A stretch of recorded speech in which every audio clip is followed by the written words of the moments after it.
Anime watching.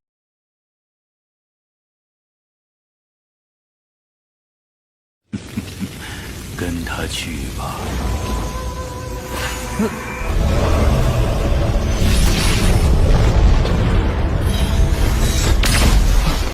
Setelah kemarin Lingdong berhasil mengalahkan dua tetua berambut putih yang memiliki boneka tulang, serta Xiaodio dan juga Xiaoyan berhasil melahap roh dan juga darah iblis naga kelelawar. Namun di tablet manifestasi sepertinya ada sesuatu yang mengerikan. Apa sebenarnya yang terjadi dengan Ling Langtian, 4 klan besar dan juga paksi yang berburu harta karun kuno di sana? Sebelum kita lanjut, subrek dulu channel ini biar makin semangat update alur ceritanya. Mimin juga mau ngingetin kalau dalam video ini tidak akan sesuai dengan alur ceritanya, karena ini adalah spoiler yang belum rilis film animasinya. Fokus pada ceritanya saja, oke?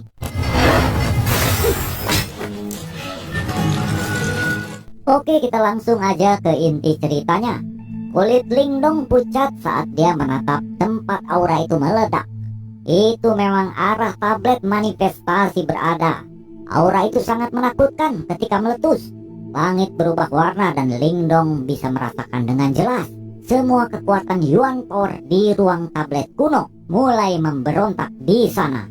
Sepertinya sesuatu yang menakutkan telah dibangunkan di sana. Tangan Lingdong tanpa sadar menggigil.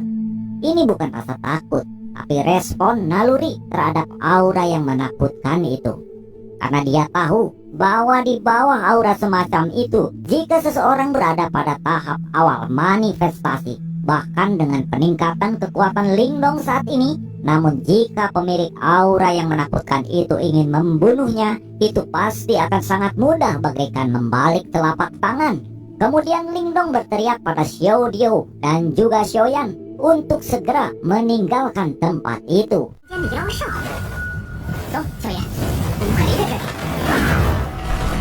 Dia tidak tahu mengapa, tetapi dia bisa merasakan rasa tidak nyaman. Kerangka misterius itu kemungkinan adalah penjaga terakhir yang ditinggalkan oleh sekte kuno. Mereka semua bisa dianggap sebagai orang asing yang datang untuk mengganggu tanah itu. Meskipun banyak praktisi telah memasuki ruang tablet kuno ini, Lingdong tahu bahwa sebelum menjadi kerangka misterius, mereka hanyalah lawan yang mudah dikalahkan dengan sedikit tamparan.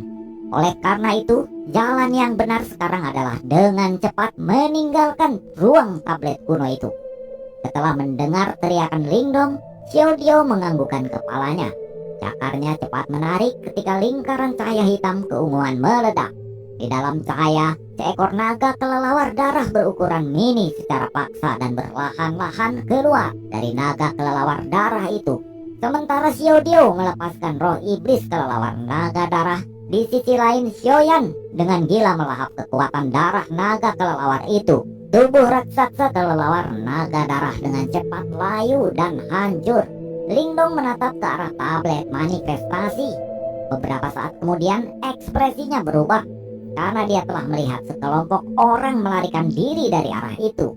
Dari penampilan mereka, seolah-olah ada sesuatu yang mengerikan mengejar mereka. Benar saja, makhluk penjaga itu tidak membiarkan orang luar yang masuk ke ruang tablet kuno itu.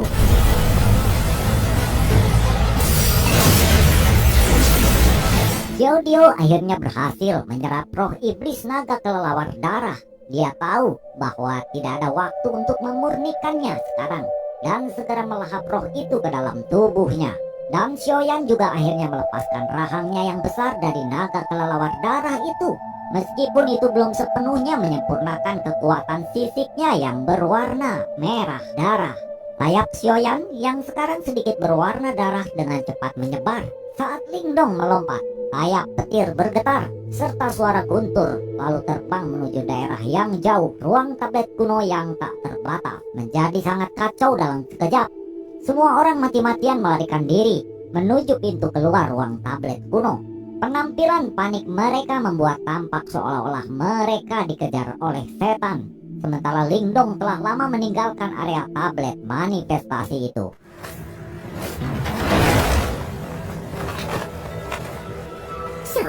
Ketika Lingdong berhasil melarikan diri, Xiao berkomentar, orang-orang bodoh ini apakah mereka percaya bahwa harta peninggalan sekte kuno itu begitu mudah untuk diperoleh?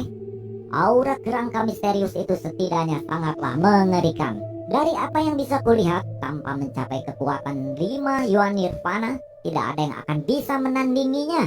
Ketika menyaksikan sosok-sosok yang melarikan diri dengan panik yang memenuhi langit, mendengar kata 5 Yuan Nirvana membuat Lingdong sedikit bergumam. Jangankan 5 Yuan Nirvana, bahkan 1 Yuan Nirvana sangat langka di kerajaan Yan. Ling Langtian dan yang lainnya benar-benar bodoh, berani memprovokasi makhluk semacam itu. Jika makhluk yang menakutkan itu keluar dari ruang tablet kuno, siapa di Kekaisaran Besar Yan yang berani menghentikannya? Lingdong menyadari bahwa ini adalah ketakutan yang besar. Yang perlu dia pedulikan sekarang adalah pertama-tama harus melindungi dirinya sendiri, sehingga dia tidak akan ditemukan oleh kerangka misterius tersebut. Ini kecepatan terbang Shoyan bisa dibilang sudah mencapai tahap manifestasi. Sementara Lingdong dengan cepat melesat melarikan diri.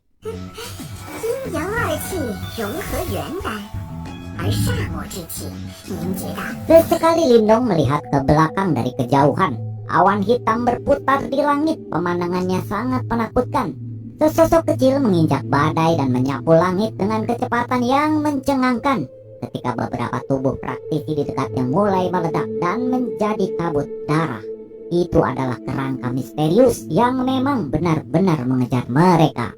Jika semua klan dan faksi menggabungkan kekuatan untuk menghadapi kerangka misterius ini, mereka tidak akan mampu menandingi makhluk itu. Situasi ini seperti naga yang mengejar sekelompok domba. Tidak peduli bagaimana domba-domba ini melawan, mereka hanyalah santapan. Jadi pada saat ini perlawanan adalah kematian. Mereka hanya memiliki kesempatan untuk bertahan hidup dengan cara melarikan diri. Ling Langtian, 4 klan, dan faksi-faksi lainnya dengan cepat mereka terbang ke arah pintu keluar.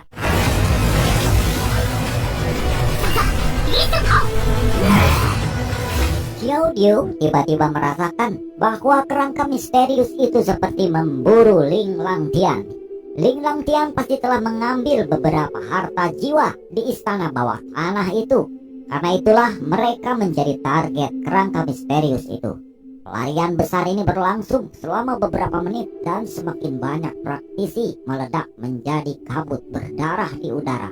Saat dia merasakan aura yang menakutkan semakin mendekat, ekspresi Lingdong menjadi sedikit suram. Kelompok di depannya tiba-tiba berhenti. Setelah itu tokoh-tokoh itu dengan cepat terbang dari harta jiwa menuju ke sebuah gunung. Mereka membuka celah ruang gunung dengan Yuan powernya untuk berlindung. Namun tidak semua orang diperbolehkan masuk. Ruangan ini tidak mampu menampung banyak orang. Ketika anggota praksi besar masuk, beberapa praktisi dari 4 klan besar mengeluarkan peringatan keras untuk segera membentuk penghalang di depan. Agar mencegah orang lain bisa masuk, tindakan ini tidak diragukan lagi memicu kemarahan beberapa fraksi di belakangnya. Yoyang juga berhenti di depan gunung, dan ketika Lingdong melihat tindakan orang-orang itu, ekspresinya berubah sedikit tenang. Namun, Lin Keer yang berada di gunung itu melihat Lingdong yang masih di luar. Dia pun berteriak sambil meminta agar Lingdong diperbolehkan masuk. Tapi di saat yang bersamaan, Ling Langtian mendorong Ling Keer masuk lebih dulu ke celah itu.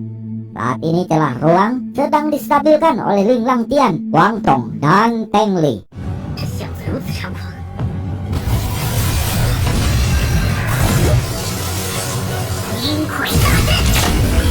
Ketika celah ruang sudah dimasuki semua faksi, pilihan membiarkan Lingdong masuk atau tidak itu tergantung dari ketiga orang ini. Ling Langtian melirik Lingdong dengan tatapan hina. Dia mengeluarkan tawa yang acuh tak acuh. Tubuhnya berbalik dan bermaksud memasuki celah di ruangan itu. Tindakan Ling Langtian ini benar-benar membuat Wang Tong dan Teng Li bahagia, karena mereka memiliki kebencian terhadap Lingdong. Ketika Ling Langtian hendak memasuki celah itu, di luar pusaran besar tiba-tiba muncul. Dengan cepat tangan abu-abu misterius menjulur dari langit dan meraih ke bawah dengan kekuatan hisapnya. Dan Tas Qian Kun terbang lepas dari tangan Ling Langtian. Ketika dia melihat tas Qiang Kun terbang keluar, ekspresi dari Ling Langtian langsung berubah. Adegan ini juga menyebabkan Ling Dong terkejut sesaat. Di saat Ling Langtian bergerak